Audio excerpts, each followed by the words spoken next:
100 ta yetimni boshini silagandan ko'ra bitta tirik yetimni ko'paytirmagan ma'qul. Bu meni shaxsiy fikrim. Ma'qul bo'lsa ma'qul, noto'g'ri bo'lsa noto'g'ri deb yozib ketasizlar.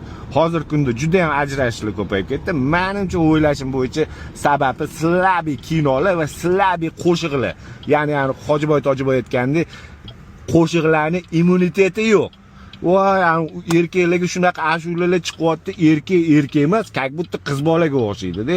Arazlagan, xafa bo'lgan. Erkak kishining xilqati unaqa bo'lmaydi. Erkak kishi arazlamaydi, erkak kishi xafa bo'lmaydi. Erkak kishi mujik bo'ladi. Hamma narsani o'zi hal qiladi.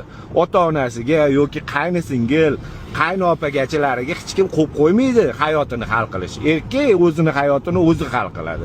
Kerak bo'lsa javob berib, ayol kishini joyida himoya ham qilib qo'yadi. Sanlar qo'llaringdan na himoya kelmaydi, na boshqa kelmaydi, na hayotingni to'g'ri yo'lga savol olingsanlar-da, tirik yetimni ko'paytirib, xarakterimizni bir-birimizga to'g'ri kelmadi deb ajrashib ham ketadi. Ajrashib ketishi mayli, ikkinchi xotinga ketib qolib, ikkinchi xotin bilan yashab, keyin xotinidan kelib uzr so'rab yashaydigan toybollar ham ko'payib ketdi. Mana shunaqa alamzada yetimlarni ko'paytirayotgan, ajrashmoqchi bo'lib turganlarga shu videoni tashab qo'yinglar, iltimos. 100 ta yetimni boshini silab savobini olgandan ko'ra, bitta alamzada yetimni ko'paytirmasdan savobini olinglar-da, o'zinglarnikini, o'sha yetiminglarni o'zinglar tarbiyalab